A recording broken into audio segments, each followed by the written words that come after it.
Capítulo 15. El tercer mundo y la revolución. En enero de 1974 el general Abeba Veleta se detuvo en el cuartel Gode durante una visita de inspección. Al día siguiente un despacho increíble llegó a Palacio. El general había sido arrestado por los soldados, que le obligaban a comer lo mismo que ellos. Unos alimentos en tal estado de putrefacción que algunos temen que el general enferme y muera. El emperador, de Etiopía, envió a la compañía aerotransportada de su guardia, que liberó al general y lo llevó al hospital. Ryszard Kapuscinski, de Emparar, 1983, p. 120. Del ganado, de la granja experimental de la universidad, hemos matado lo que hemos podido. Pero cuando estábamos matando las campesinas empezaron a llorar, al pobre ganado porque lo matan así, ¿qué culpa tienen? Como empezaron a llorar las señoras, pobrecito, que esto, lo dejamos, pero ya habíamos matado como la cuarta parte, como 80 ganados. Era nuestra intención matar todos, pero no hemos podido porque empezaron a llorar las campesinas. Cuando ya nos habíamos venido, un señor con su caballo de frente a Ayacucho a avisar lo que estaba pasando había ido. Entonces al día siguiente pasó el noticiero de la radio La Voz. Nosotros en esos momentos estábamos en el camino, regresando, y como algunos compañeros llevaban radios chiquitos, escuchamos y bueno, contentos nosotros, ¿no? Un joven miembro de Sendero Luminoso, tiempos, 1990, p. 198. Y cualquiera que sea la forma en que interpretemos los cambios en el tercer mundo y su gradual descomposición y fisión, hemos de tener en cuenta que difería del primero en un aspecto fundamental: formaba una zona mundial de revolución, realizada, inminente o posible.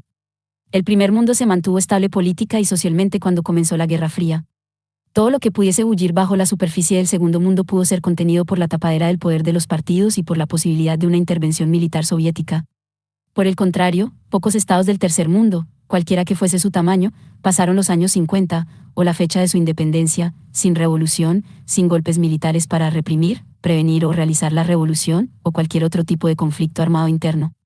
Las excepciones más importantes hasta la fecha de escribir esto son la India y un puñado de colonias gobernadas por dirigentes paternalistas, autoritarios y longevos como el Dr. Banda de Malawi, la antigua colonia de Nyasalandia, y el, hasta 1994, indestructible M. Félix Houphouët-Boigny de Costa de Marfil. Esta inestabilidad social y política proporciona al tercer mundo su común denominador. La inestabilidad resultaba también evidente para los Estados Unidos, protectores del statu quo global, que la identificaban con el comunismo soviético o, por lo menos, la consideraban como un recurso permanente y potencial para su contendiente en la lucha global por la supremacía.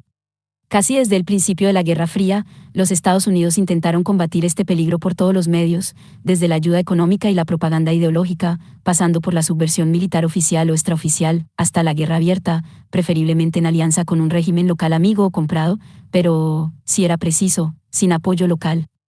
Esto es lo que mantuvo al tercer mundo como una zona de guerra, mientras el primero y el segundo iniciaban la más larga etapa de paz desde el siglo XIX. Antes del colapso del sistema soviético se estimaba que unos 19, tal vez incluso 20, millones de personas murieron en las más de 100 guerras, conflictos y acciones militares más importantes, entre 1945 y 1983, casi todos ellos en el tercer mundo, más de 9 millones en Extremo Oriente, 3,5 millones en África, 2,5 millones en el sureste asiático, un poco más de medio millón en Oriente Medio, sin contar la más sangrienta de estas guerras, el conflicto entre Irán e Irak en 1980-1988, que apenas había comenzado en 1983, y bastantes menos en América Latina, un World Social Situation, 1985, p. 14. La guerra de Corea de 1950 a 1953, cuyas muertes se han calculado entre 3 y 4 millones, en un país de 30 millones de habitantes, Haladay y Kunming, 1988, pp. 200 a 201, y los 30 años de guerras en Vietnam, 1945 a 1975, fueron, de lejos, los más cruentos de estos conflictos y los únicos en los que fuerzas estadounidenses se involucraron directamente y en gran escala. En cada uno de ellos murieron unos 50.000 norteamericanos. Las bajas vietnamitas y de otros pueblos de Indochina son difíciles de calcular, pero las estimaciones más modestas hablan de unos 2 millones. Sin embargo, algunas de las guerras anticomunistas indirectas fueron de una barbarie comparable, especialmente en África, donde se calcula que cerca de 1,5 millones de personas murieron entre 1980 y 1988 en las guerras contra los gobiernos de Mozambique y Angola, cuya población conjunta ronda los 23 millones, con 12 millones de desplazados de sus hogares o amenazados por el hambre. África, 1989, p. 6. El potencial revolucionario del tercer mundo resultó también evidente para los regímenes comunistas, aunque solo sea porque, como hemos visto, los líderes de la liberación colonial tendían a verse a sí mismos como socialistas, comprometidos en un proyecto de emancipación, progreso y modernización como la Unión Soviética, y con unas directrices semejantes. Los que habían recibido una educación de tipo occidental puede que hasta se consideraran inspirados por Lenin y Marx, si bien los partidos comunistas no eran frecuentes en el tercer mundo y, excepto en Mongolia, China y Vietnam, ninguno de ellos se convirtió en la fuerza dominante en los movimientos de liberación nacional. Algunos regímenes nuevos apreciaron, sin embargo, la utilidad de un partido de tipo leninista y formaron uno, o lo copiaron, como Sun Yat-sen había hecho en China en 1920. Algunos partidos comunistas que habían adquirido mucha fuerza e influencia fueron arrinconados, como en Irán e Irak en los años 50, o eliminados mediante matanzas, como en Indonesia en 1965, donde se estima que 500.000 de comunistas o de presuntos comunistas fueron asesinados tras lo que se dijo ser un golpe militar procomunista, y que probablemente fue la mayor carnicería política de la historia. Durante varias décadas la Unión Soviética adoptó una visión esencialmente pragmática de sus relaciones con los movimientos de liberación radicales y revolucionarios del tercer mundo, puesto que ni se proponía ni esperaba ampliar la zona bajo gobiernos comunistas más allá de los límites de la ocupación soviética en Occidente y de la de intervención china, que no podía controlar por completo, en Oriente. Esto no cambió ni siquiera durante el periodo de Khrushchev. 1956 a 1964, cuando algunas revoluciones locales, en las que los partidos comunistas no tuvieron un papel significativo, llegaron al poder por sus propios medios, especialmente en Cuba, 1959, y Argelia, 1962. La descolonización de África llevó también al poder a líderes nacionales que no deseaban otra cosa que el título de antiimperialistas, socialistas y amigos de la Unión Soviética, especialmente cuando ésta aportaba tecnología y otros tipos de ayuda sin condiciones de viejo colonialismo. Entre estos tenemos a Kwame Nkrumah en Ghana, Sékou Touré en Guinea, Modibo Keïta en Mali y al trágico Patrice Lumumba en el antiguo Congo belga, cuyo asesinato lo convirtió en símbolo y mártir del tercer mundo. La Unión Soviética cambió el nombre de la Universidad para la Fraternidad de los Pueblos, fundada en 1960 para acoger estudiantes del tercer mundo, por el de Universidad Lumumba. Moscú simpatizaba con estos regímenes y les ayudó, aunque pronto abandonó su optimismo por los nuevos estados africanos. En el antiguo Congo belga dio apoyo armado al bando lumumbista contra los clientes o títeres de los Estados Unidos y de los belgas durante la guerra civil, con intervenciones de una fuerza militar de las Naciones Unidas, vista con igual desagrado por ambas superpotencias, que siguió al precipitado acceso a la independencia de la vasta colonia. Los resultados fueron decepcionantes. 141, cuando uno de los nuevos regímenes, el de Fidel Castro en Cuba, se declaró oficialmente comunista, para sorpresa general, la Unión Soviética lo puso bajo su protección, pero no a riesgo de poner en peligro permanente sus relaciones con los Estados Unidos. Sin embargo, no hay evidencias de que planeara ampliar las fronteras del comunismo mediante la revolución hasta mediados de los años 70, e incluso entonces los hechos indican que la Unión Soviética se aprovechó de una situación favorable que no había creado. Lo que esperaba Khrushchev, como recordarán los lectores de mayor edad, era que el capitalismo sería enterrado por la superioridad económica del socialismo. Cuando el liderazgo soviético del movimiento comunista internacional fue amenazado en los años 60 por China, por no mencionar a diversos disidentes marxistas que lo hacían en nombre de la revolución, los partidarios de Moscú en el tercer mundo mantuvieron su opción política de estudiada moderación. El enemigo no era en estos países el capitalismo, si es que existía, sino los intereses locales precapitalistas y el imperialismo estadounidense, que los apoyaba. La forma de avanzar no era la lucha armada, sino la creación de un amplio frente popular o nacional en alianza con la burguesía y la pequeña burguesía nacionales. En resumen, la estrategia de Moscú en el tercer mundo seguía la línea marcada en 1930 por la Comintern pese a todas las denuncias de traición a la causa de la Revolución de Octubre, veas el capítulo 5. Esa estrategia, que enfurecía a quienes preferían la vía armada, pareció tener éxito en ocasiones, como en Brasil o Indonesia a principios de los 60 y en Chile en 1970. Pero cuando el proceso llegó a este punto fue generalmente interrumpido, lo que no resulta nada sorprendente, por golpes militares seguidos por etapas de terror, como en Brasil después de 1964, en Indonesia en 1965 y en Chile en 1973. En cualquier caso, el tercer mundo se convirtió en la esperanza de cuantos seguían creyendo en la revolución social. Representaba a la gran mayoría de los seres humanos, y parecía un volcán esperando a entrar en erupción o un campo sísmico cuyos temblores anunciaban el gran terremoto por venir. Incluso el teórico de lo que denominó el fin de las ideologías en el occidente estable, liberal y capitalista de la Edad de Oro, Bell, 1960, admitía que la era de la esperanza milenarista y revolucionaria seguía viva allí. El tercer mundo no solo era importante para los viejos revolucionarios en la tradición de octubre, o para los románticos, que estaban en retroceso desde la próspera mediocridad de los años 50. La izquierda, incluyendo a los liberales humanitarios y a los socialdemócratas moderados, necesitaba algo más que leyes de seguridad social y aumento de los salarios reales. El tercer mundo podía mantener vivos sus ideales, y los partidos que pertenecían a la gran tradición de la Ilustración necesitaban tanto de los ideales como de la política práctica. No podían sobrevivir sin aquellos.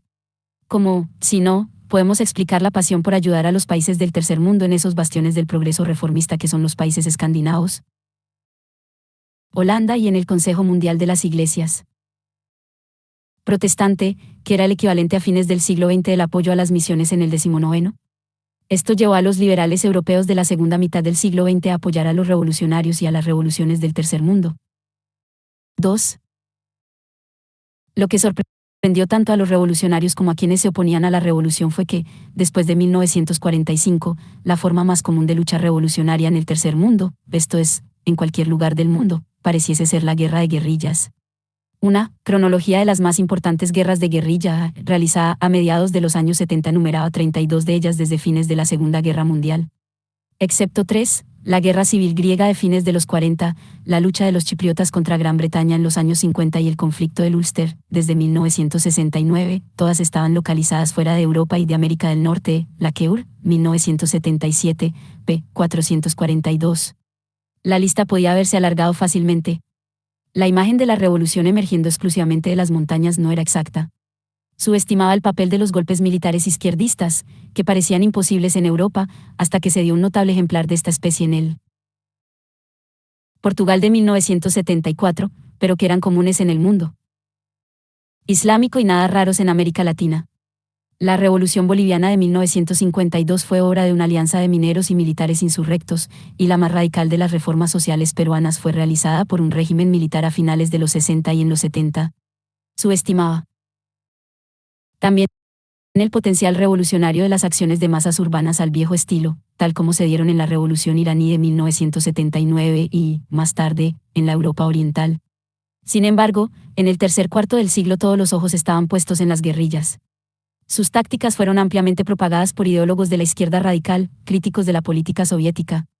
Mao Zedong, tras su ruptura con la Unión Soviética, y Fidel Castro después de 1959, o más bien su camarada, el apuesto y errante Che Guevara, 1928 a 1967, sirvieron de inspiración a estos activistas.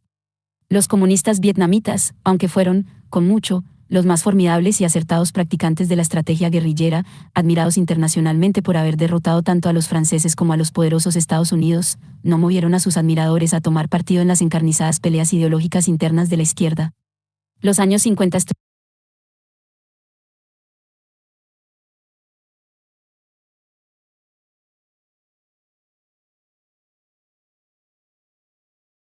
estuvieron llenos de luchas guerrilleras en el tercer mundo, casi todas en aquellos países coloniales en que, por una u otra razón, las antiguas potencias o sus partidarios locales se resistieron a una descolonización pacífica: Malasia, Kenia, el movimiento Mau Mau, y Chipre en un imperio británico en disolución, las guerras, más serias, de Argelia y Vietnam en el imperio francés.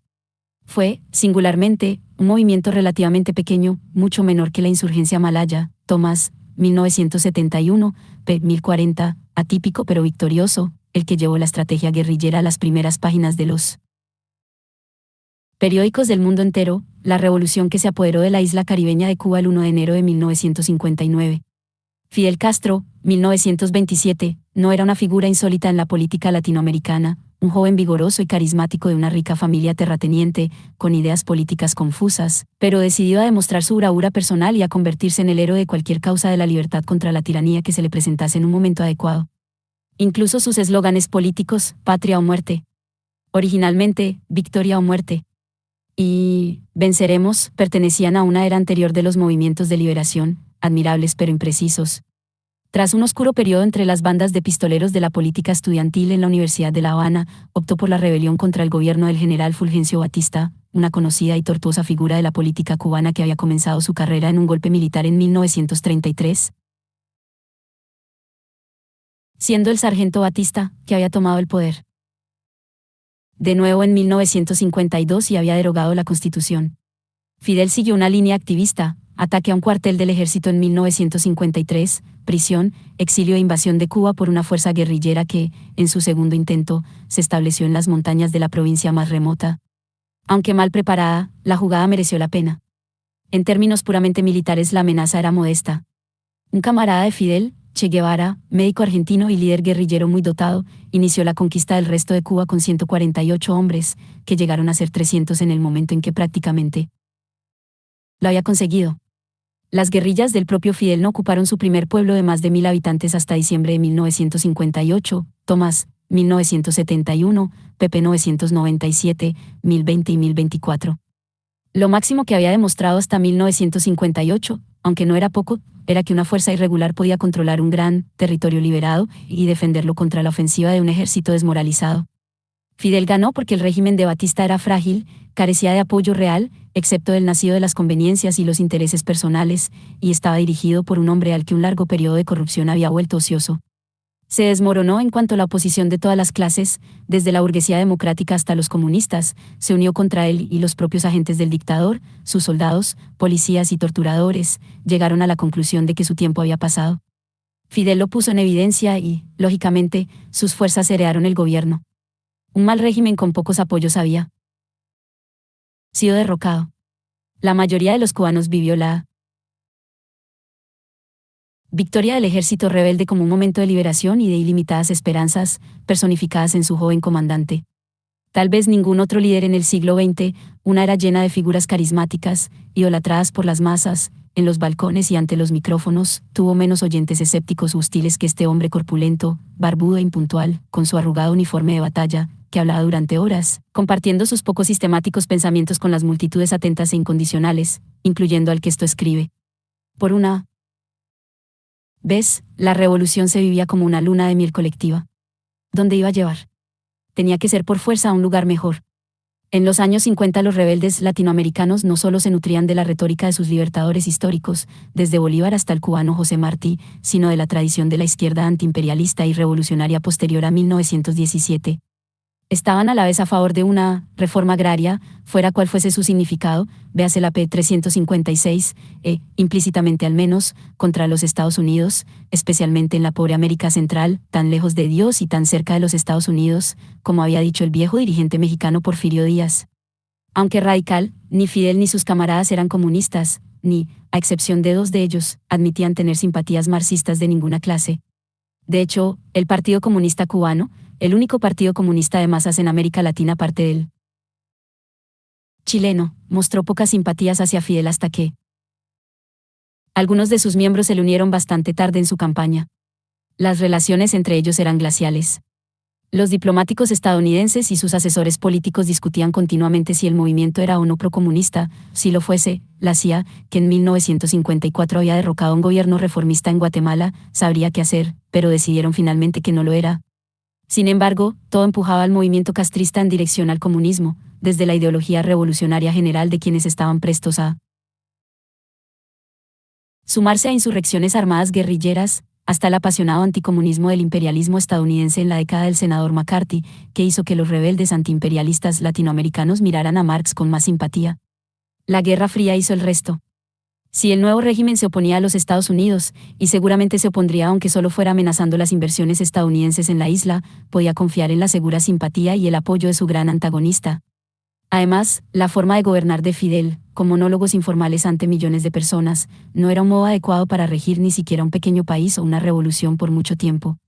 Incluso el populismo necesita organización. El Partido Comunista era el único organismo del bando revolucionario que podía proporcionársela. Los dos se necesitaban y acabaron convergiendo. Sin embargo, en marzo de 1960, mucho antes de que Fidel descubriera que Cuba tenía que ser socialista y que él mismo era Comunista, aunque a su manera, los Estados Unidos habían decidido tratarle como tal, y se autorizó a la CIA a preparar su derrocamiento. Thomas, 1971, p. 271. En 1961 lo intentaron mediante una invasión de exiliados en Bahía Cochinos, y fracasaron. Una Cuba comunista pudo sobrevivir a unos 150 kilómetros de Cayo Hueso, aislada por el bloqueo estadounidense y cada vez más dependiente de la Unión Soviética. Ninguna revolución podía estar mejor preparada que esta para traer a la izquierda del hemisferio occidental y de los países desarrollados al fin de una década de conservadurismo general, o para dar a la estrategia guerrillera una mejor publicidad. La revolución cubana lo tenía todo: espíritu romántico, heroísmo en las montañas, antiguos líderes estudiantiles con la desinteresada generosidad de su juventud, el más viejo apenas pasaba de los 30 años, un pueblo jubiloso en un paraíso turístico tropical que latía a ritmo de rumba. Por si fuera poco, todos los revolucionarios de izquierda podían celebrarla. De hecho, los más inclinados a celebrarla habían de ser los que se mostraban críticos con Moscú, insatisfechos por la prioridad que los soviéticos habían dado a la coexistencia pacífica con el capitalismo. El ejemplo de Fidel inspiró a los intelectuales militantes en toda América Latina, un continente de gatillo fácil y donde el valor altruista, especialmente cuando se manifiesta en gestos heroicos, es bien recibido. Al poco tiempo Cuba empezó a alentar una insurrección continental, animada especialmente por Guevara, el campeón de una revolución latinoamericana y de la creación de muchos Vietnams. Un joven y brillante izquierdista francés, quien, si no, proporcionó la ideología adecuada, que sostenía que, en un continente maduro para la revolución, todo lo que se necesitaba era llevar pequeños grupos de militantes armados a las montañas apropiadas y formar focos para luchar por la liberación de las masas. W. 1965. En toda América Latina grupos de jóvenes entusiastas se lanzaron a unas luchas de guerrillas, condenadas de antemano al fracaso, bajo la bandera de Fidel, de Trotsky o de Mao. Excepto en América Central y en Colombia, donde había una vieja base de apoyo campesino para los resistentes armados, la mayoría de estos intentos fracasaron casi de inmediato, dejando tras de sí los cadáveres de los famosos, el mismo Che Guevara en Bolivia, el también carismático cura rebelde Camilo Torres en Colombia, y de los desconocidos. Resultaron ser un error espectacular, tanto más por cuanto, si se daban las condiciones adecuadas, en muchos de esos países eran posibles movimientos guerrilleros eficaces y duraderos, como han demostrado las, oficialmente comunistas, FARC, Fuerzas Armadas de la Revolución Colombiana. En Colombia desde 1964 hasta el momento de escribir esto y el movimiento maoísta, Sendero Luminoso en Perú en los años 80. Pero incluso cuando algunos campesinos emprendían la senda guerrillera, las guerrillas fueron pocas veces. Las FARC colombianas son una rara excepción, un movimiento campesino. Fueron sobre todo llevadas a las zonas rurales del tercer mundo por jóvenes intelectuales que procedían de las clases medias de sus países, reforzados, más tarde, por una nueva generación de hijos y, más raramente, hijas estudiantes de la creciente pequeña burguesía rural. Esto era también válido en los casos en que la acción guerrillera se trasladaba de las zonas rurales al mundo de las grandes ciudades, como empezaron a hacer algunos sectores de la izquierda revolucionaria del tercer mundo, por ejemplo en Argentina, Brasil y Uruguay, así como de Europa, a fines de los 60, 142. De hecho, las operaciones guerrilleras urbanas son más fáciles de realizar que las rurales, puesto que no se necesita contar con la solidaridad o connivencia de las masas, sino que pueden aprovechar el anonimato de la gran ciudad, el poder adquisitivo del dinero y la existencia de un mínimo de simpatizantes, en su mayoría de clase media.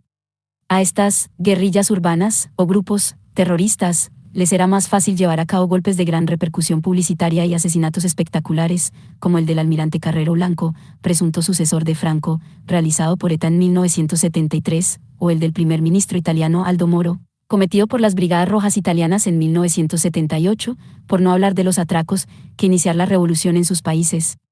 Porque incluso en América Latina las fuerzas que resultaban más importantes para promover el cambio eran los políticos civiles y los ejércitos. La ola de regímenes militares de derecha que empezó a inundar gran parte de Suramérica en los años 60, los gobiernos militares nunca han pasado de moda en América Central, a excepción de México y de la pequeña Costa Rica, que abolió su ejército tras la Revolución de 1948, no era, en principio, una respuesta a la existencia de rebeldes armados. En Argentina derrocaron al caudillo populista Juan Domingo Perón, 1895 a 1974, cuya fuerza radicaba en las organizaciones obreras y en la movilización de los pobres, 1955, tras lo cual Asumieron el poder a intervalos, habida cuenta de que el movimiento de masas peronista se mostró indestructible y de que no se formó ninguna alternativa civil estable. Cuando Perón volvió del exilio en 1973, para demostrar una vez más el predominio de sus seguidores, y esta vez con gran parte de la izquierda local a remolque, los militares tomaron de nuevo el poder con sangre, torturas y retórica patriotera hasta que fueron derrocados tras la derrota de sus fuerzas armadas en la breve, descabellada, pero decisiva guerra anglo-argentina por las Malvinas en 1982. Las Fuerzas Armadas tomaron el poder en Brasil en 1964 contra un enemigo parecido, los herederos del gran líder populista brasileño Getúlio Vargas, 1883 a 1954, que se inclinaron hacia la izquierda a principios de los 60 y ofrecieron democratización, reforma agraria y escepticismo acerca de la política de los Estados Unidos. Los pequeños intentos guerrilleros de finales de los 60, que proporcionaron una excusa a la despiadada represión del régimen, nunca representaron la menor amenaza para el mismo, pero a principios de los años 70 el régimen empezó a aflojar y devolvió el país a un gobierno civil en 1985. En Chile, el enemigo era la unión de una izquierda de socialistas, comunistas y otros progresistas, es decir, lo que la tradición europea, y, en este caso, chilena, conocía como un Frente Popular, véase el capítulo 5. Un frente de este tipo ya había ganado las elecciones en Chile en los años 30, cuando Washington estaba menos nervioso y Chile era un paradigma de constitucionalismo civil. Su líder, el socialista Salvador Allende, fue elegido presidente en 1970, su gobierno fue desestabilizado y, en 1973, derrocado por un golpe militar muy apoyado, puede que incluso organizado, por los Estados Unidos, que trajo a Chile los rasgos característicos de los regímenes militares de los años 70, ejecuciones y matanzas, grupos represivos oficiales o paraoficiales, tortura sistemática de prisioneros y exilio en masa de los opositores políticos. Su caudillo militar, el general Pinochet, se mantuvo como máximo dirigente durante 17 años, que empleó en imponer una política de ultraliberalismo económico en Chile, demostrando así, entre otras cosas, que el liberalismo político y la democracia no son compañeros naturales del liberalismo económico. Es posible que el golpe militar en la Bolivia revolucionaria de 1964 guardase alguna conexión con los temores estadounidenses a la influencia cubana en ese país, donde murió el propio Che Guevara en un fallido intento de insurrección guerrillera, pero Bolivia no es un lugar que pueda controlar mucho tiempo ningún militar local, por brutal que sea. La era militar terminó después de 15 años que vieron una rápida sucesión de generales, cada vez más interesados en los beneficios del narcotráfico. Aunque en Uruguay los militares utilizaron la existencia de un movimiento inteligente y eficaz de guerrilla urbana como pretexto para las matanzas y torturas usuales, fue probablemente el surgimiento de un frente popular de izquierda amplia, en competencia con el sistema bipartidista tradicional, lo que explica que tomasen el poder en 1972 en el único país suramericano que podía describirse como una democracia auténtica y duradera. Los uruguayos conservaron lo suficiente de su tradición como para acabar votando en contra de la constitución maniatada que les ofrecían los militares y en 1985 recuperaron un gobierno civil. Aunque había logrado, y podía seguir logrando, éxitos espectaculares en América Latina, Asia y África, la vía guerrillera a la revolución no tenía sentido en los países desarrollados.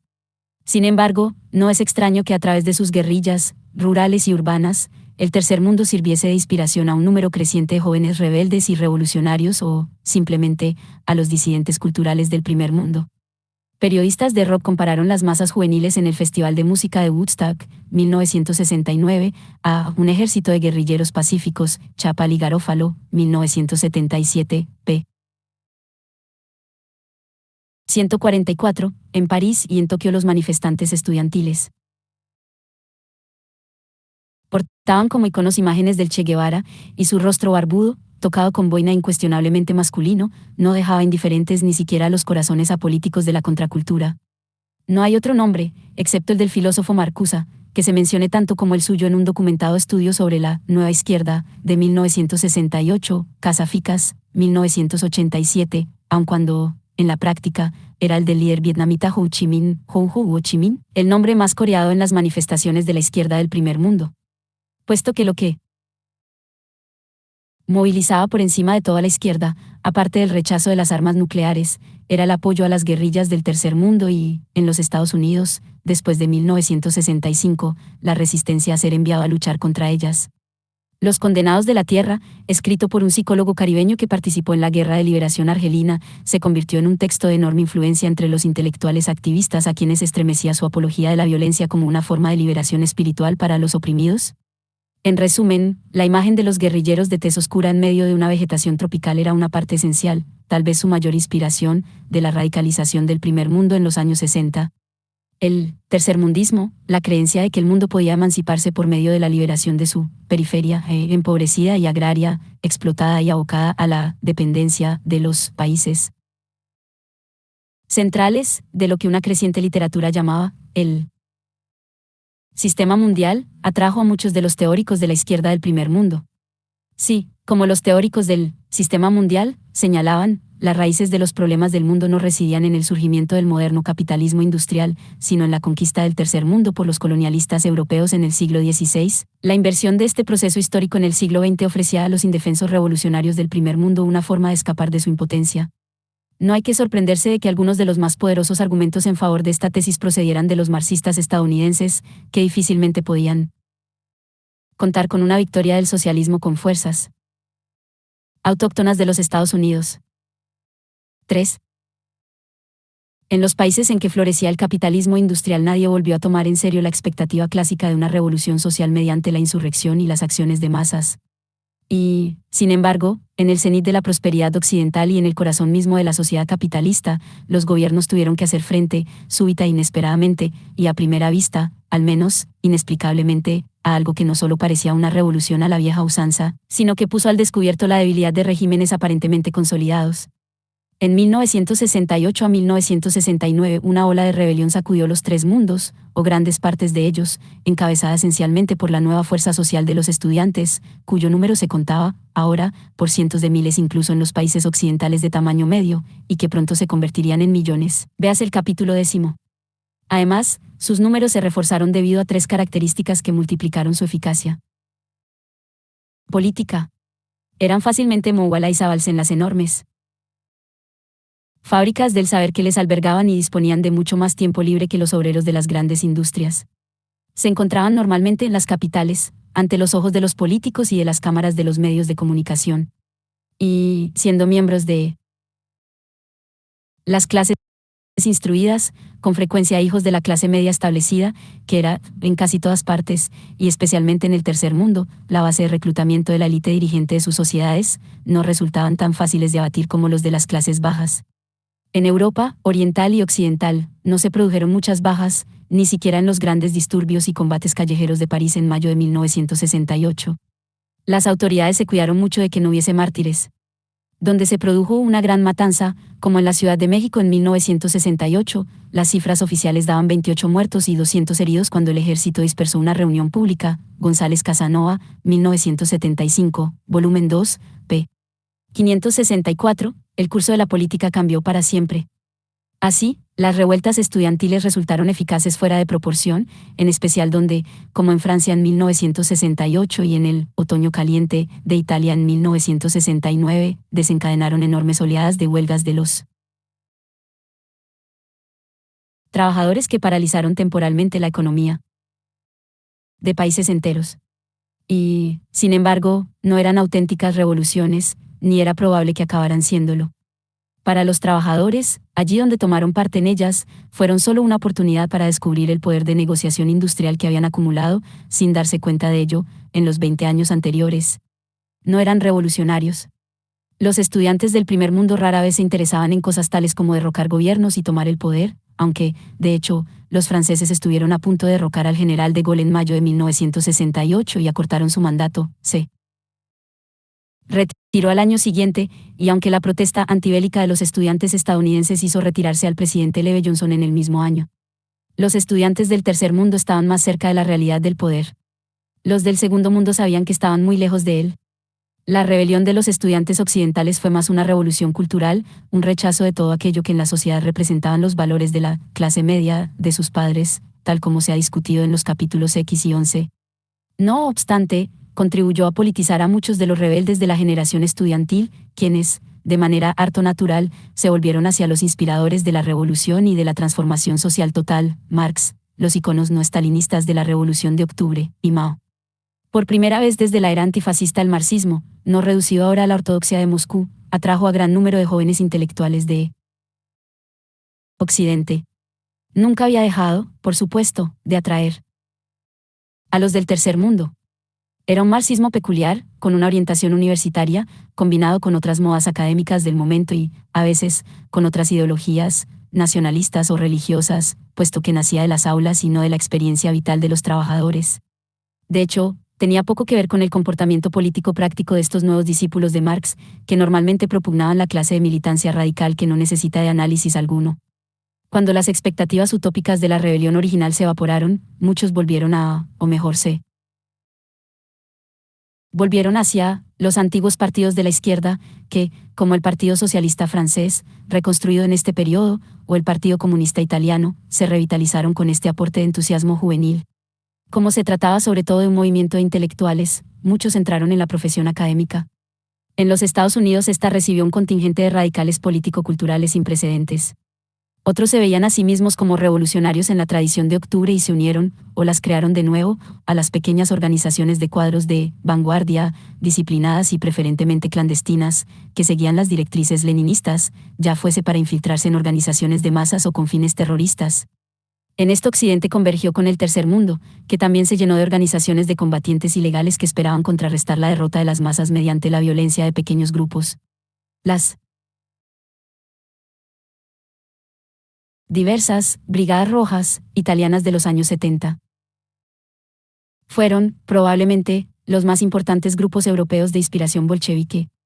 Surgió entonces un curioso mundo de conspiración clandestina en que los grupos de acción directa de ideología revolucionaria nacionalista o social, a veces de ambas, estaban ligados a una red internacional constituida por diversos, generalmente minúsculos, ejércitos rojos, palestinos, vascos, irlandeses y demás, superponiéndose con otras redes ilegales, infiltrados por los servicios de información y protegidos y, cuando era necesario, ayudados por los estados árabes o por los del Este. Era un ambiente como creado a propósito para los escritores de novelas de espionaje y de terror, para quienes los años 70 fueron una edad de oro. También fueron la era más sombría de tortura y contraterror de la historia de Occidente. Este fue el periodo más negro registrado en la historia moderna de tortura, de escuadrones de la muerte, teóricamente no identificables, de bandas de secuestro y asesinato en coches sin identificar que desaparecían a la gente, y que todo el mundo sabía que formaban parte del ejército y de la policía, o de los servicios armados y policíacos de inteligencia y seguridad que se independizaron virtualmente del gobierno y de cualquier control democrático, de indecibles, guerras sucias, punto. 143. Esto se podía observar incluso en un país de antiguas y poderosas tradiciones de legalidad y de procedimiento constitucional como el Reino Unido, que en los primeros años del conflicto en Irlanda del Norte cometió graves abusos, que aparecieron en el informe sobre torturas de Amnistía Internacional de 1975. Donde el periodo ofreció su rostro peor fue probablemente en América Latina. Aunque no se prestó mucha atención a ello, los países socialistas apenas fueron afectados por esta siniestra moda. Sus épocas de terror habían quedado atrás y no había movimientos terroristas dentro de sus fronteras, sino solo grupúsculos de disidentes públicos que sabían que, en sus circunstancias, la pluma era más poderosa que la espada o, mejor dicho, que la máquina de escribir, con el añadido de las protestas públicas de Occidente, era más poderosa que la bomba. La revuelta estudiantil de fines de los 60 fue el último estertor de la revolución en el viejo mundo. Fue revolucionaria tanto en el viejo sentido utópico de búsqueda de un cambio permanente de valores, de una sociedad nueva y perfecta, como en el sentido operativo de procurar alcanzarlo mediante la acción en las calles y en las barricadas, con bombas y emboscadas en las montañas. Fue global, no solo porque la ideología de la tradición revolucionaria, de 1789 a 1917, era universal e internacionalista, incluso un movimiento tan exclusivamente nacionalista como el separatismo vasco de ETA, un producto típico de los años 60, se proclamaba en cierto sentido marxista, sino porque, por primera vez, el mundo, o al menos el mundo en el que vivían los ideólogos estudiantiles, era realmente global. Los mismos libros aparecían, casi simultáneamente, en las librerías estudiantiles de Buenos Aires, Roma y Hamburgo, en 1968 no faltaron. Los de Herbert Marcuse. Los mismos turistas de la revolución atravesaban océanos y continentes, de París a La Habana, a Sao Paulo y a Bolivia. Era la primera generación de la humanidad que daba por supuestas las telecomunicaciones y unas tarifas aéreas baratas. Los estudiantes de los últimos años 60 no tenían dificultad en reconocer que lo que sucedía en la Sorbona, en Berkeley o en Praga era parte del mismo acontecimiento en la misma aldea global en la que Según el gurú canadiense Marshall M. McLuhan, otro nombre de moda en los 60, todos vivíamos. Y, sin embargo, esta no era la revolución mundial como la había entendido la generación de 1917, sino el sueño de algo que ya no existía. Muchas veces no era otra cosa que la pretensión de que, comportándose como si hubiera efectivamente barricadas, algo haría que surgiesen, por magia simpática. O incluso, al modo en que un conservador inteligente como Raymond Aron describió los sucesos de mayo de 1968, en París, no sin cierta razón, un teatro callejero o un psicodrama.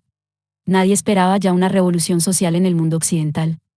La mayoría de los revolucionarios ya ni siquiera consideraban a la clase obrera industrial, la enterradora del capitalismo, de Marx, como revolucionaria, salvo por lealtad a la doctrina ortodoxa. En el hemisferio occidental, ya fuese entre la extrema izquierda latinoamericana, comprometida con la teoría, o entre los estudiantes rebeldes de los Estados Unidos. Carentes de teoría, el viejo proletariado era incluso despreciado como enemigo del radicalismo, bien porque formase una aristocracia del trabajo privilegiada, bien por estar formado por patriotas partidarios de la guerra de Vietnam. El futuro de la revolución estaba en las, cada vez más vacías, zonas campesinas del tercer mundo, pero el mismo hecho de que sus componentes tuviesen que ser sacados de su pasividad por profetas armados de la revuelta venidos de lejos, y dirigidos por Castros y Guevaras, comenzaba a debilitar la vieja creencia de que era históricamente inevitable que los parias de la tierra, de los que habla la Internacional, rompieran las cadenas por sí mismos. Además, incluso donde la revolución era una realidad, o una probabilidad, seguía siendo universal. Los movimientos en los que los revolucionarios de los años 60 depositaron sus esperanzas no eran precisamente ecuménicos.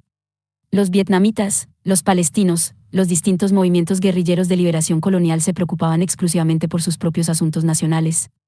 Estaban ligados al resto del mundo tan solo en la medida en que estaban dirigidos por comunistas con compromisos más amplios, o en la medida en que la estructura bipolar del sistema mundial de la Guerra Fría los convertía automáticamente en amigos del enemigo de su enemigo. Cuán vacío de sentido había quedado el viejo ecumenismo lo demostró la China comunista, que, pese a la retórica de la Revolución Mundial, seguía una política estrictamente centrada en sus intereses nacionales que la iba a llevar, durante los años 70 y 80, a alinearse con los Estados Unidos contra la Unión Soviética y a confrontaciones armadas con los soviéticos y con el Vietnam comunista. La revolución orientada más allá de las fronteras sobrevivió tan solo en la forma atenuada de movimientos regionales, panafricano, panárabe y, sobre todo, panlatinoamericano. Estos movimientos tenían cierta realidad, al menos para los intelectuales militantes que hablaban el mismo idioma, español, árabe, y se movían libremente de un país a otro, como exiliados o planeando revueltas. Se podría decir incluso que alguno de ellos, especialmente en su versión castrista, contenían genuinos elementos universales. Después de todo, el propio Che Guevara luchó un tiempo en el Congo, y Cuba envió en los años 70 tropas para ayudar a los regímenes revolucionarios del Cuerno de África y de Angola. Y sin embargo, dejando a un lado la izquierda latinoamericana, ¿cuántos esperaban el triunfo de una emancipación socialista panafricana o panárabe? ¿Acaso la ruptura de la efímera República Árabe Unida de Egipto y Siria con el apéndice de Yemen, 1958 a 1961, y las fricciones entre los regímenes igualmente panárabes y socialistas de los partidos base en Siria e Irak no demostraban la fragilidad, e incluso la falta de realismo político, de las revoluciones supranacionales? La prueba más fehaciente del debilitamiento de la revolución mundial fue la desintegración del movimiento internacional dedicado a ella. Después de 1956, la Unión Soviética y el movimiento internacional que dirigía perdieron el monopolio de la causa revolucionaria y de la teoría y la ideología que la unificaba. Hubo desde entonces muchas clases distintas de marxistas, varias de marxistas-leninistas, e incluso 2 o 3 facciones distintas entre los pocos partidos comunistas que, después de 1956, mantenían el retrato de José Stalin en sus estandartes, los chinos, los albaneses, los variopintos partidos comunistas, marxistas, que se escindieron del ortodoxo Partido Comunista de la India. Lo que quedaba del movimiento comunista internacional dirigido por Moscú se desintegró entre 1956 y 1968, cuando China rompió con la Unión Soviética. En 1958 a 1960 hizo un llamamiento, con escaso éxito, a la secesión de los estados integrados en el bloque soviético y a la formación de partidos comunistas rivales, y cuando otros partidos comunistas, principalmente occidentales, encabezados por el italiano, empezaron a distanciarse abiertamente de Moscú, y cuando incluso el campo socialista, original de 1947, se dividió en estados con grados diferentes de lealtad a la Unión Soviética, que iban desde la total adhesión de los búlgaros, 144, hasta la independencia total de Yugoslavia. La invasión soviética de Checoslovaquia, 1968, encaminada a reemplazar una forma de política comunista por otra, clavó el último clavo en el ataúd del internacionalismo proletario. Desde entonces fue algo normal, incluso para los partidos comunistas alineados con Moscú, criticar a la Unión Soviética en público y adoptar políticas diferentes a las de Moscú, eurocomunismo. El final del movimiento comunista internacional fue, también, el final de cualquier tipo de internacionalismo socialista o revolucionario, puesto que las fuerzas disidentes o antimoscovitas no desarrollaron ninguna organización internacional efectiva, más allá de sínodos sectarios rivales. El único organismo que todavía recordaba débilmente la tradición de liberación mundial era la antigua, o más bien reanimada, Internacional Socialista, 1951, que ahora representaba a gobiernos y partidos, en su mayoría occidentales, que habían abandonado formalmente la revolución, universal o no, y que, en la mayoría de los casos habían abandonado incluso su creencia en las ideas de Marx. 4. Sin embargo, si la tradición de una revolución social al modo de la de octubre de 1917 estaba agotada, o incluso, en opinión de algunos, lo estaba la tradición original revolucionaria al modo de los jacobinos franceses de 1793, la inestabilidad social y política que generaban las revoluciones proseguía. El volcán no había dejado de estar activo. A principios de los años 70, a medida que la edad de oro del capitalismo tocaba su fin, una nueva oleada de revoluciones sacudía gran parte del mundo, a la cual se añadiría en los años 80 la crisis de los sistemas comunistas que finalmente concluyó con su derrumbe en 1989. Aunque ocurrieron sobre todo en el tercer mundo, las revoluciones de los años 70 forman un mosaico geográfico y político dispar. Comenzaron sorprendentemente en Europa con la caída, en abril de 1974, del régimen portugués, el sistema de derechas más longevo del continente, y, poco después, con el colapso de la dictadura militar de extrema derecha en Grecia, véase la p. 351. Después de la largamente esperada muerte del general Franco en 1975, la transición pacífica española del autoritarismo a un gobierno parlamentario completó este retorno a la democracia constitucional en el sur de Europa. Estas transformaciones podían considerarse, todavía, como la liquidación de los asuntos inacabados que quedaban pendientes desde la era fascista y la Segunda Guerra Mundial.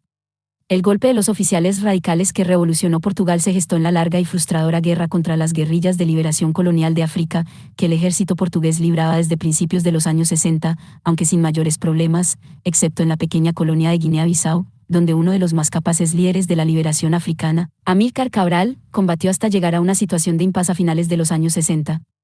Los movimientos guerrilleros africanos se multiplicaron en la década de los 60, a partir del conflicto del Congo y del endurecimiento de la política de apartheid en Sudáfrica, creación de homelands para los negros, matanza de Sharpeville, pero sin alcanzar éxitos significativos, y debilitados por las rivalidades intertribales y por las chino-soviéticas. A principios de los años 70 estos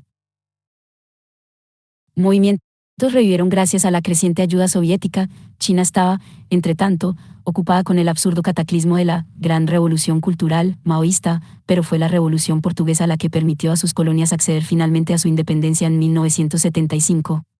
Mozambique y Angola se vieron pronto sumergidas en una guerra civil mucho más cruenta por la intervención conjunta de Sudáfrica y de los Estados Unidos.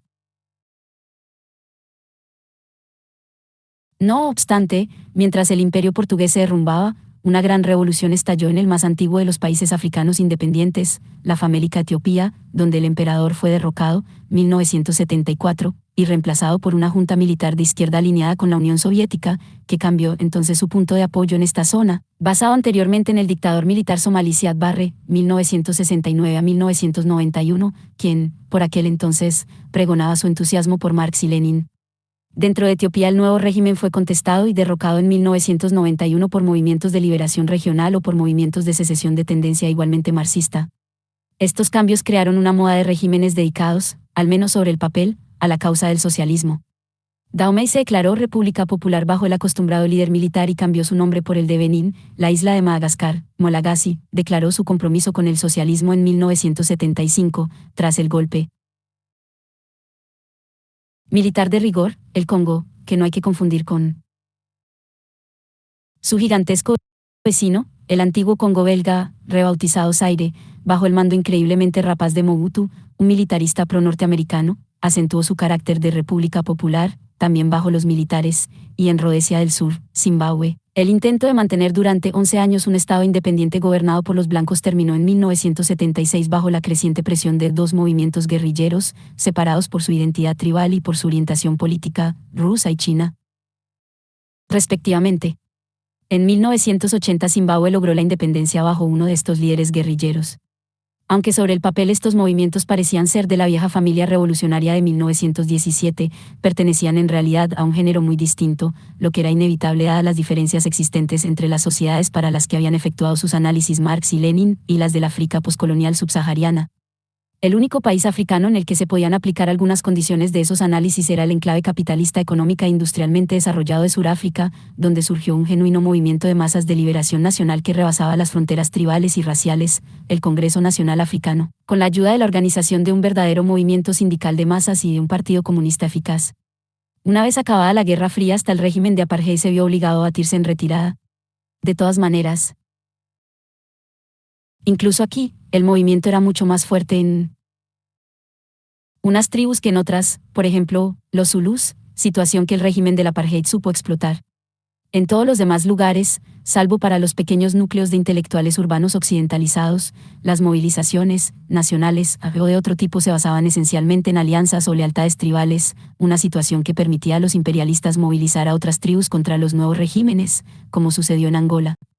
La única importancia que el marxismo-leninismo tenía para estos países era la de proporcionarles una receta para formar partidos de cuadros disciplinados y gobiernos autoritarios. La retirada estadounidense de Indochina reforzó el avance del comunismo. Todo Vietnam estaba ahora bajo un gobierno comunista y gobiernos similares tomaron el poder en Laos y Camboya, en este último caso bajo el liderato del Partido de los Khmeres Rojos, una mortífera combinación del maoísmo de café parisino de su líder Pol Pot, 1925, con un campesinado armado dispuesto a destruir la degenerada civilización de las ciudades. El nuevo régimen asesinó a sus ciudadanos en cantidades desmesuradas aún para los estándares de nuestro siglo, no mucho menos del 20% de la población, hasta que fue apartado del poder por una invasión vietnamita que restauró un gobierno humanitario en 1978. Después de esto, en uno de los episodios diplomáticos más deprimentes, tanto China como el bloque de los Estados Unidos siguieron apoyando los restos del régimen de Pol Pot en virtud de su postura antisoviética y antivietnamita. El final de los años 70 vio como la oleada revolucionaria apuntaba directamente a los Estados Unidos, cuando Centroamérica y el Caribe, zonas de dominación incuestionable de Washington, parecieron virar a la izquierda. Ni la revolución nicaragüense de 1979, que derrocó a la familia Somoza, punto de apoyo para el control estadounidense de las pequeñas repúblicas de la región, ni el creciente movimiento guerrillero en El Salvador, ni siquiera el problemático general Torrijos, asentado junto al Canal de Panamá, amenazaban seriamente la dominación estadounidense, como no lo había hecho la Revolución cubana. Y mucho menos la revolución de la minúscula isla de Granada en 1983, contra la cual el presidente Reagan movilizó todo su poder armado. Y, sin embargo, el éxito de estos movimientos contrastaba llamativamente con su fracaso en los años 60, lo que creó un ambiente cercano a la histeria en Washington durante el periodo del presidente Reagan, 1980-1988.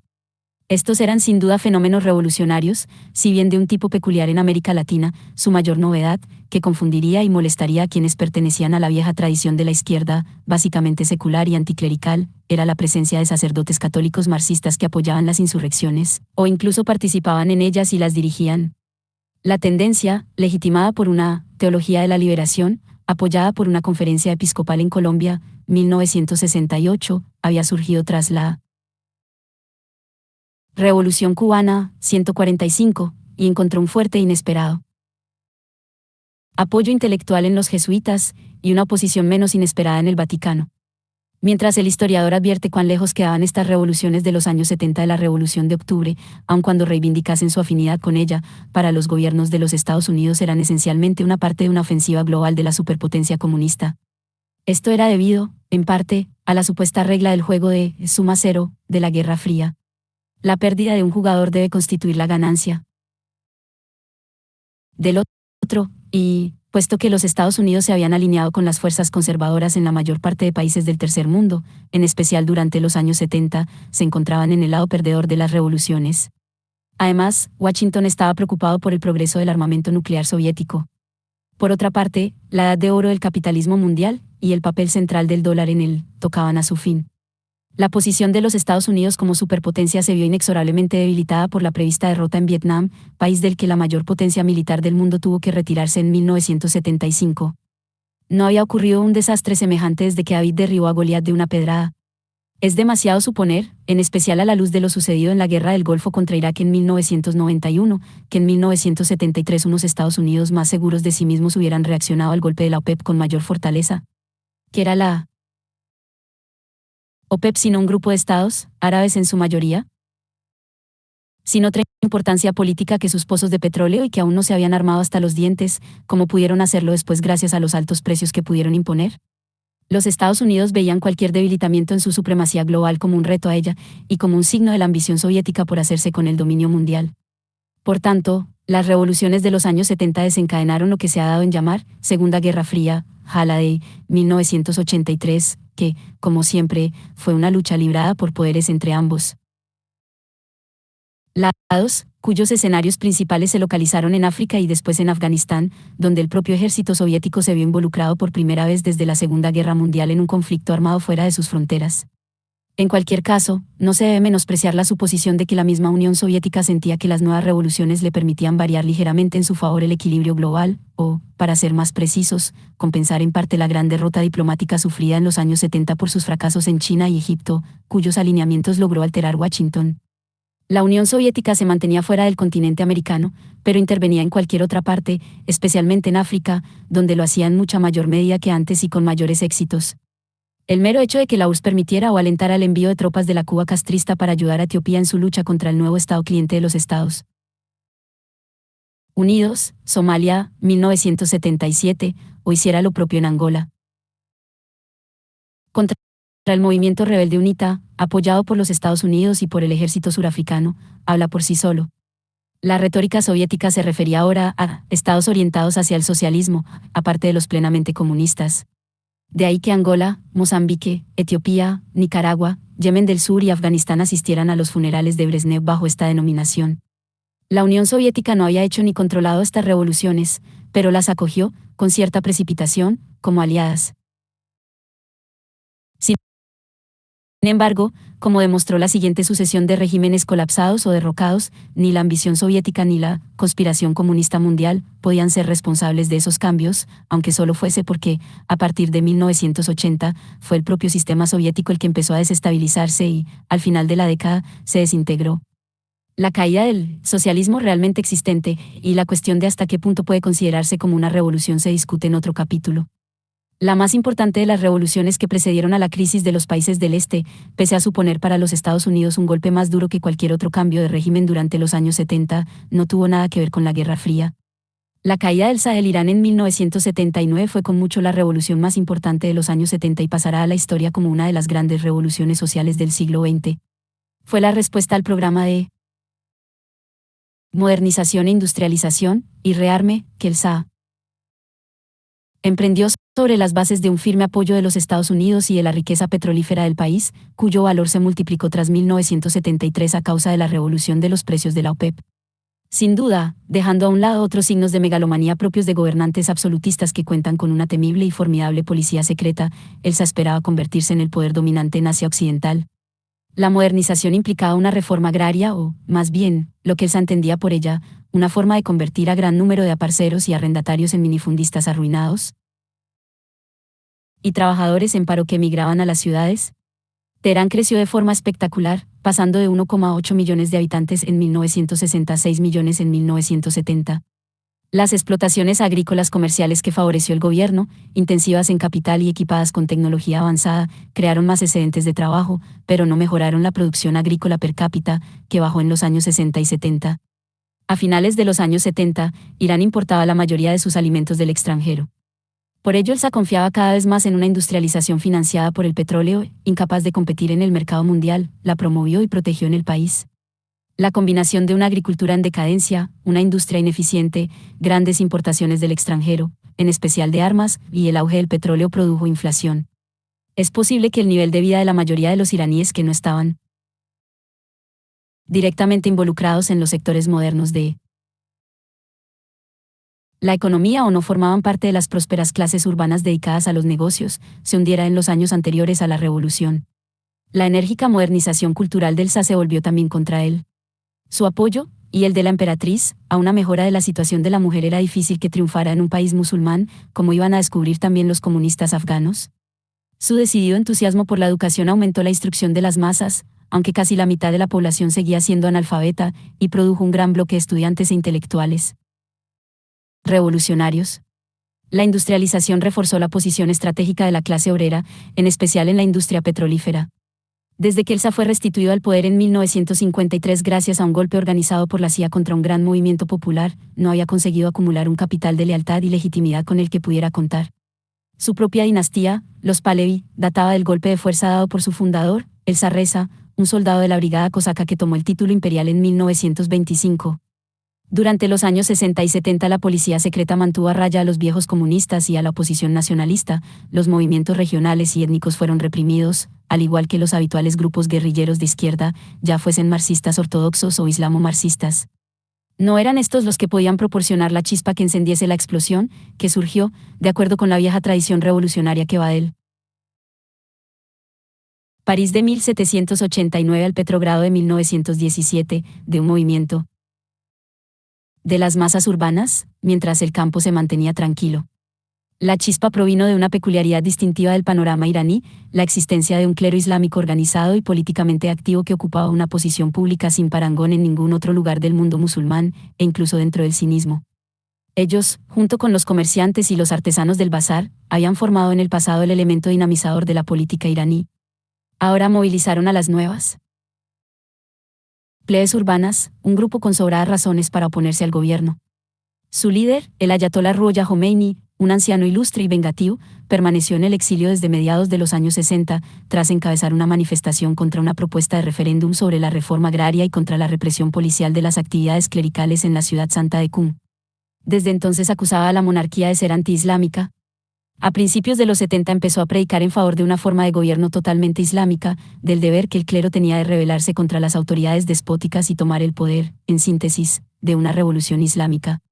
Esto suponía una innovación radical, incluso para los clérigos chiitas activos en la política. Estos sentimientos se comunicaban a las masas mediante el artilugio poscoránico de las cintas magnetofónicas que las masas escuchaban. Los jóvenes estudiantes religiosos de la ciudad santa pasaron a la acción en 1978 manifestándose contra un presunto asesinato cometido por la policía secreta, y fueron dispersados a balazos. Se organizaron otras manifestaciones de duelo por los mártires, que habían de repetirse cada 40 días, y que fueron creciendo hasta que a fines de año eran ya millones los que se echaban a la calle para manifestarse contra el régimen. Las guerrillas entraron de nuevo en acción. Los trabajadores cerraron los campos petrolíferos en una huelga de una eficacia crucial, y los comerciantes del bazar, sus tiendas. El país estaba en un punto muerto y el ejército no supo o no quiso reprimir el levantamiento. El 16 de enero de 1979 el Shah partió hacia el exilio, la revolución iraní había vencido. La novedad de esta revolución era ideológica. Casi todos los fenómenos considerados revolucionarios hasta esta fecha habían seguido la tradición, la ideología y en líneas generales el vocabulario de las revoluciones occidentales desde 1789. Más en concreto, las de alguna variante de la izquierda laica, principalmente socialista o comunista. La izquierda tradicional estaba presente y era activa en Irán, y su papel en el derrocamiento del Shah, por ejemplo a través de las huelgas de los trabajadores, no fue desdeñable. Pero fue eliminada casi de inmediato por el nuevo régimen.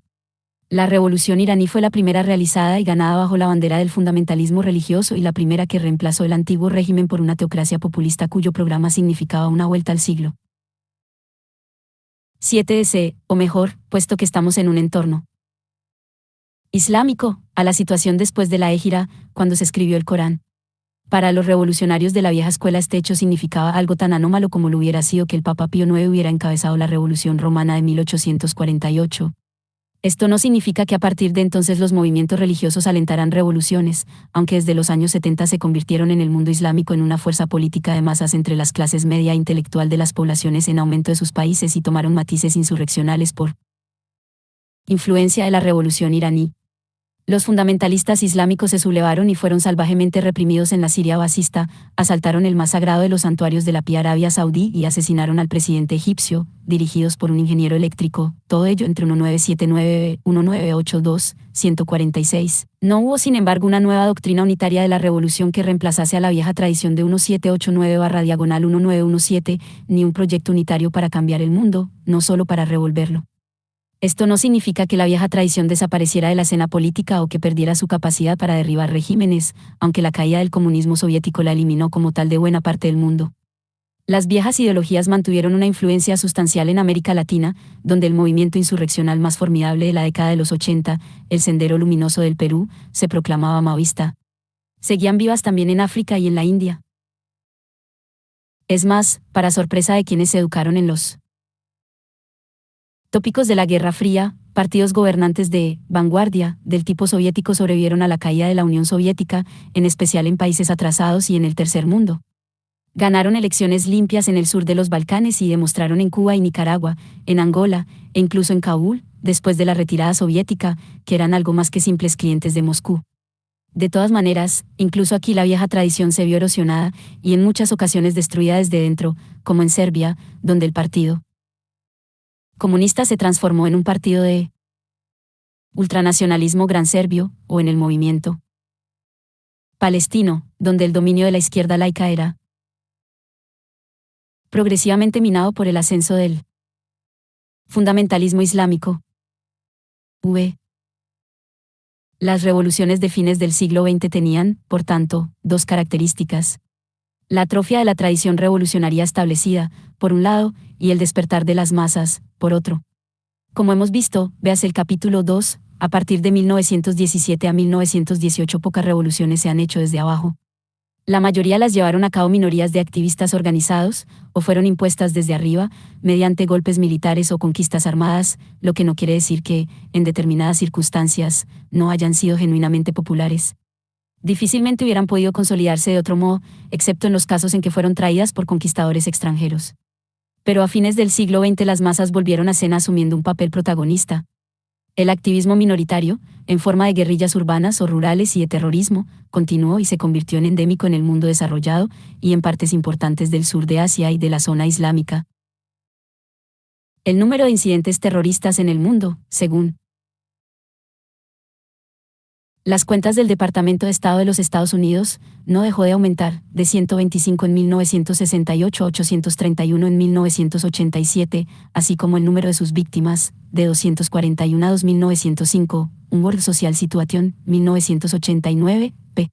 165. La lista de asesinatos políticos se hizo más larga: los presidentes Anwar el-Sadat de Egipto, 1981, Indira Gandhi, 1984, y Rajiv Gandhi de la India, 1991, por señalar algunos.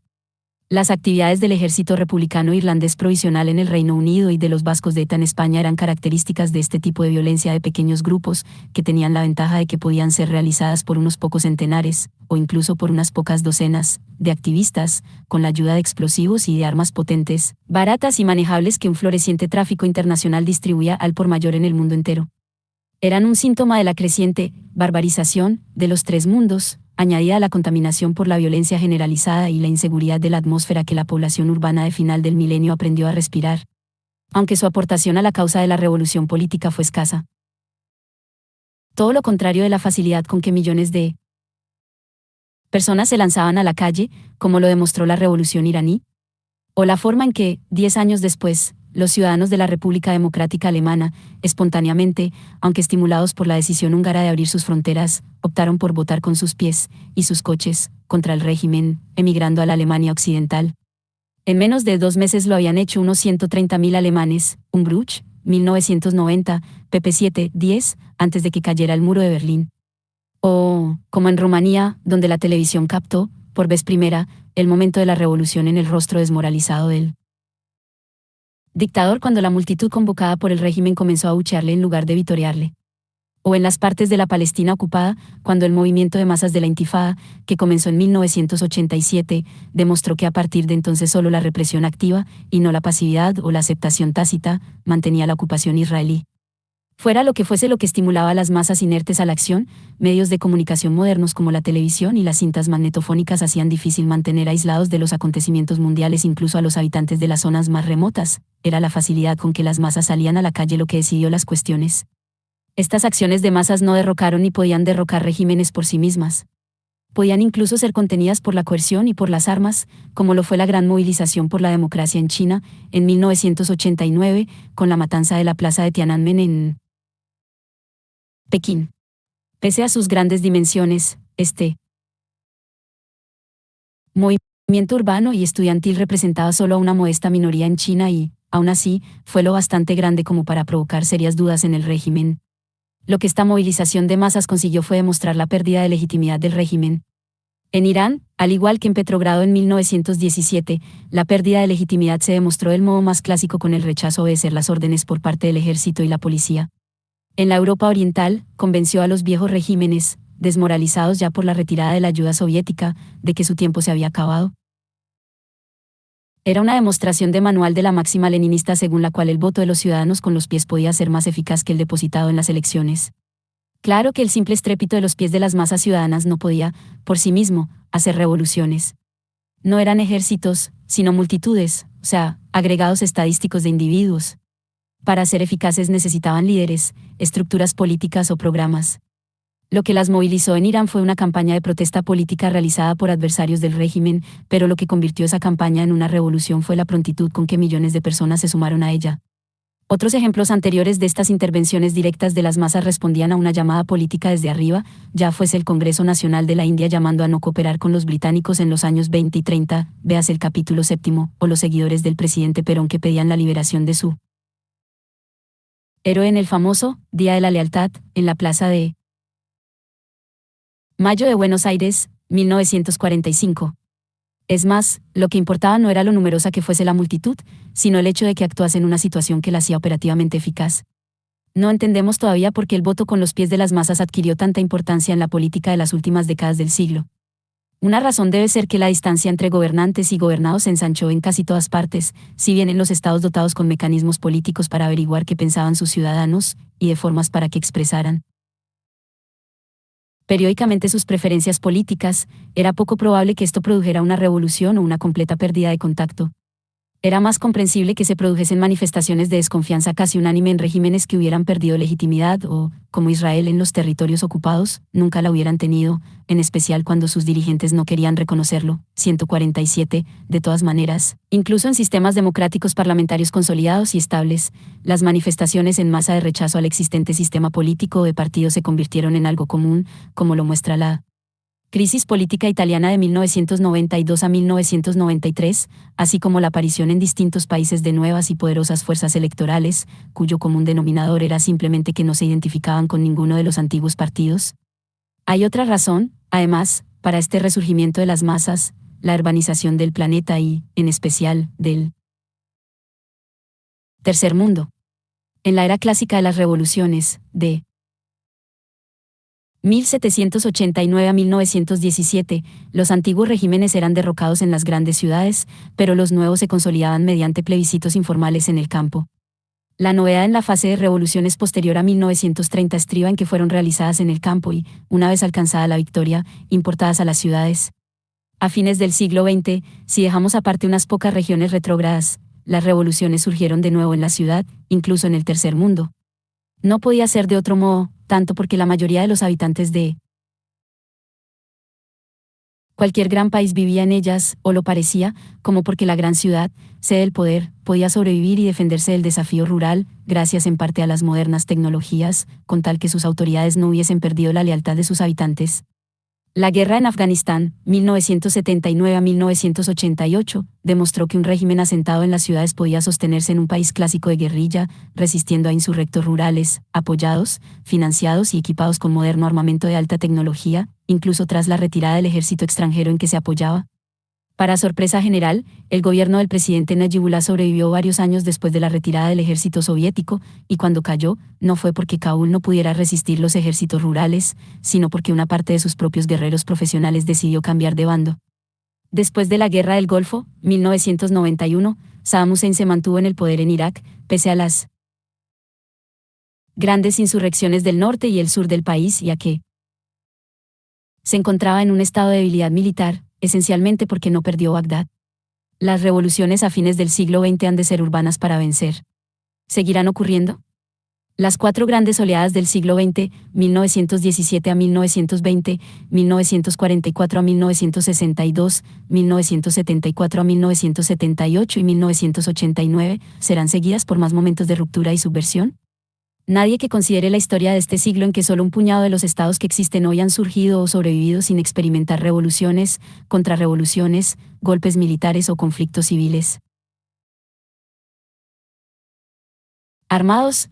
148, apostaría por el triunfo universal del cambio pacífico y constitucional, como predijeron en 1989 algunos eufóricos creyentes de la democracia liberal. El mundo que entra en el tercer milenio no es un mundo de estados o de sociedades estables. No obstante, si bien parece seguro que el mundo, o al menos gran parte de él, estará lleno de cambios violentos, la naturaleza de estos cambios resulta oscura. El mundo al final del siglo XX se halla en una situación de ruptura social más que de crisis revolucionaria, aunque contiene países en los que, como en el Irán en los años 70, se dan las condiciones para el derrocamiento de regímenes odiados que han perdido su legitimidad, a través de un levantamiento popular dirigido por fuerzas capaces de reemplazarlos. Por ejemplo, en el momento de escribir esto, Argelia y, antes de la renuncia al régimen del apartheid, Suráfrica.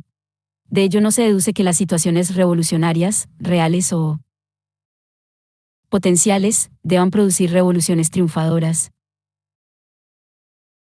Sin embargo, esta suerte de descontento contra el statu quo es hoy menos común que un rechazo indefinido del presente, una ausencia de organización política, o una desconfianza hacia ella, o simplemente un proceso de desintegración al que la política interior internacional de los estados trata de ajustarse lo mejor que puede. También está lleno de violencia, más violencia que en el pasado, y, lo que es más importante, de armas. En los años previos a la toma del poder de Hitler en Alemania y Austria, por agudas que fueran las tensiones y los odios raciales, era difícil pensar que llegasen al punto de que adolescentes neonazis de cabeza rapada quemasen una casa habitada por inmigrantes, matando a 6 miembros de una familia turca. Mientras que en 1993 tal incidente ha podido conmover, pero no sorprender, cuando se ha producido en el corazón de la tranquila Alemania, y precisamente en una ciudad, Solingen, con una de las más antiguas tradiciones de socialismo obrero del país. Además, la facilidad de obtener explosivos y armas de gran capacidad de destrucción es hoy tal, que ya no se puede dar por seguro el monopolio estatal del armamento en las sociedades desarrolladas. En la anarquía de la pobreza y la codicia que reemplazó al antiguo bloque soviético, no era ya inconcebible que las armas nucleares o los medios para fabricarlas pudieran caer en otras manos que las de los gobiernos. El mundo del tercer milenio seguirá siendo, muy probablemente, un mundo de violencia política y de cambios políticos violentos. Lo único que resulta inseguro es hacia dónde llevarán. Capítulo 16.